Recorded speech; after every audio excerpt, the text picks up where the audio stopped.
Get us up to date with all these different developments then. Yeah, we're talking away from the front line where the fighting continues to be very, very ferocious. But of course, there's apparently not much movement in the front line to report on at the moment. But certainly in terms of drone attacks, there's been a massive escalation. As you say, the Russians have attacked in Romny, which is in the Sumy district, just to the east of Kyiv.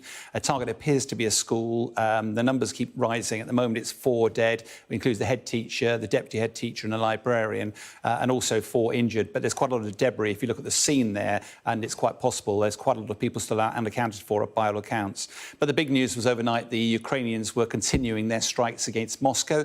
Moscow claims that they shot down 3 Ukrainian drones, but it was evident at least one got through and caused a pretty large explosion at the side of a building there.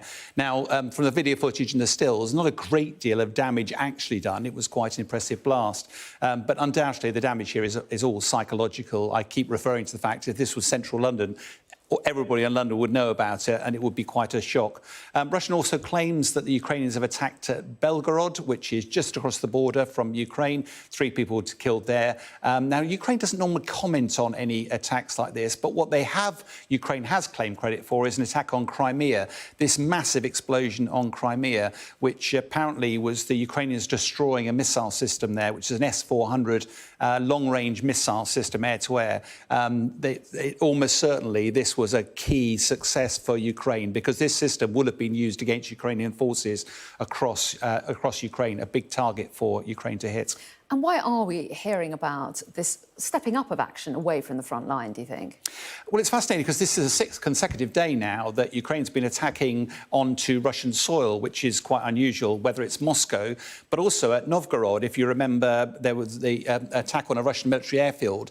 Now, you can just see the nose of an aircraft pointing out from the fireball there. That was a backfire strategic aircraft, strategic bombing aircraft. Now, Russia claimed there was no damage done. I think the pictures tell a very different story from that. And this is all part of President Zelensky taking the fight to Moscow.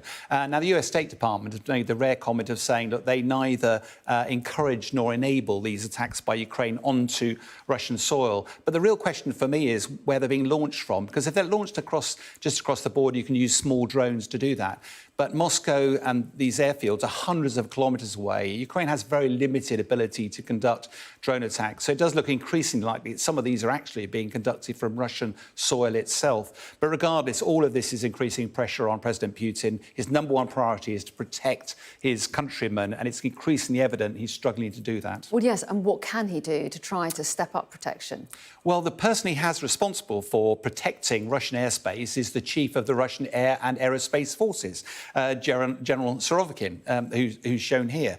He also knows General Armageddon because of his approach to warfare. He's been missing since June because when Yevgeny Prigozhin did his march on Moscow, it wasn't entirely clear how close the friendship was between the two of these. Today, the Kremlin's announced that he has been replaced in post. His deputy, General Viktor Avzalov, is now taking the reins. But this is at a time when President Putin, the pressure on him is rising. The Russian Air Force has not been performing well in Ukraine. And now the increasing vulnerability across the whole of Russia.